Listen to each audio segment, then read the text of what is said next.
Bienvenue pour ce jour numéro 10 du calendrier de l'Avent et nous poursuivons avec le chant numéro 16 et le verset 3 toujours et la qualité de Cha, la pureté, la propreté.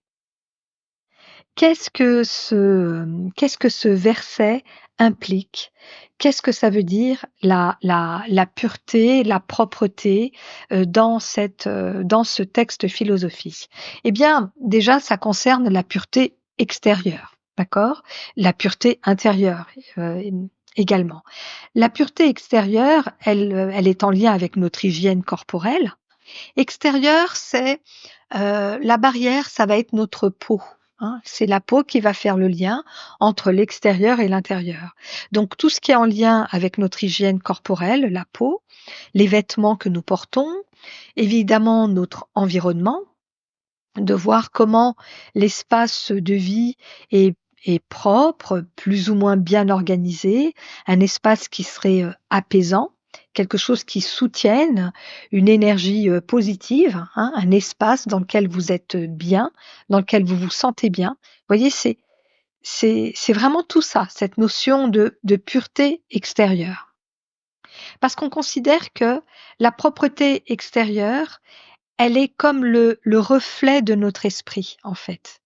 Donc, c'est vrai que dans cette philosophie yogique, on va on va accorder de l'importance à cette notion de pureté, de propreté. La pureté intérieure, eh bien, c'est déjà au niveau de nos pensées. Est-ce que nous sommes capables de cultiver des pensées claires, des pensées bienveillantes? Est-ce qu'on peut éviter des pensées négatives? Voyez? C'est aussi en lien avec les émotions. Comment cultiver le plus possible des émotions dites pures, comme l'amour, la compassion, la joie authentique, ça serait vraiment génial. Et puis, nos intentions. Agir avec des intentions, je dirais, nobles, en tout cas des intentions qui ne vont pas nuire à l'autre. Ça, c'est important. On pourrait rajouter aussi un autre volet au niveau de la pureté et celui-là, il est très chouette, vous allez voir, c'est la pureté des paroles, la pureté de nos mots.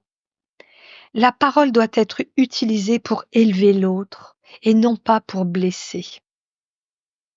Je pense que c'est vraiment important de revenir à ça et de voir dans vos relations, les personnes qui vous entourent, voyez, comment est-ce que la parole est utilisée? Parce que la notion de pureté, elle s'applique vraiment à la parole. Vous exprimez avec des mots qui qui ne vont pas blesser l'autre. Même si on a des reproches à faire, voyez? Il s'agit pas de de ne pas dire à l'autre pour ne pas le blesser, c'est pas de ça. C'est pas de ça dont il s'agit. C'est vraiment d'utiliser la parole à bon escient. Et évidemment, je ne peux que faire le lien avec les accords toltèques, mais bon, là, c'est pas le lieu pour parler de ça.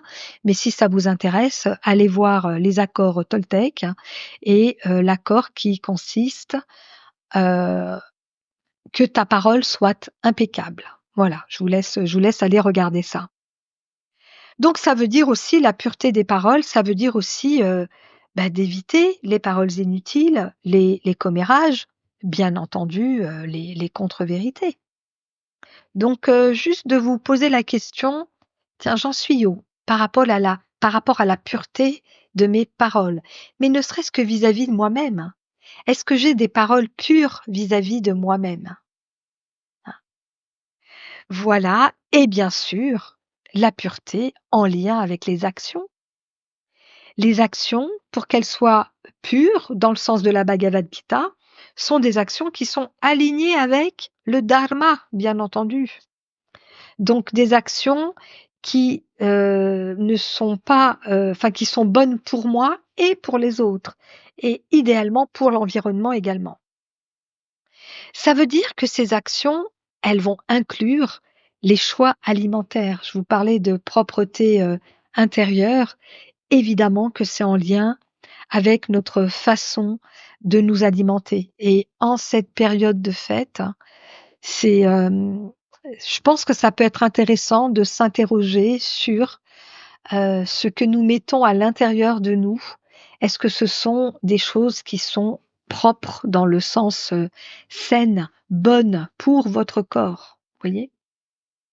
Voilà. Voilà comment, voyez, d'un mot, pureté, comment il peut résonner comme ça dans différents domaines.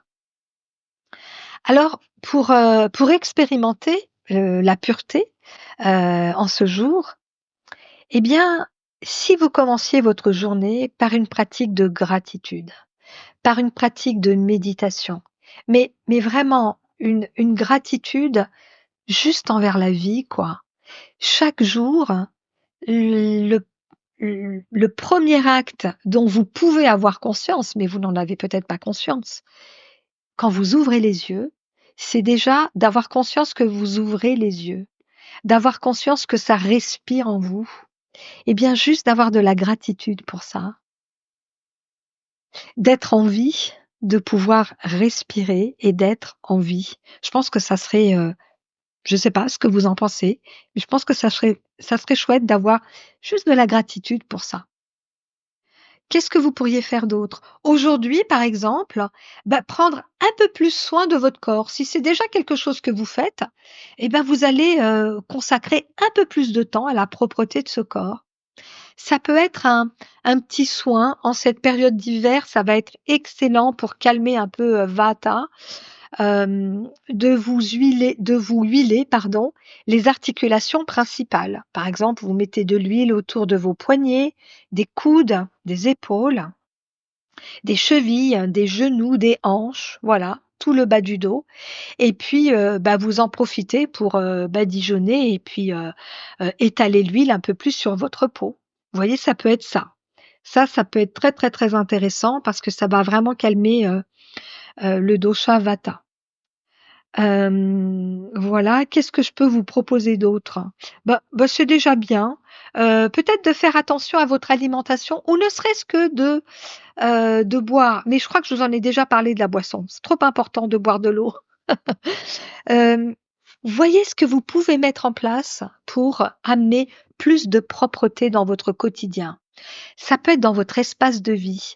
Est-ce qu'il y a un espace qui mériterait d'être un peu plus rangé? Et encore une fois, n'y passez pas 3 heures. Donnez-vous 3 minutes. Prenez ces 3 minutes et accordez-vous à expérimenter la propreté, la pureté pendant ces 3 minutes. OK?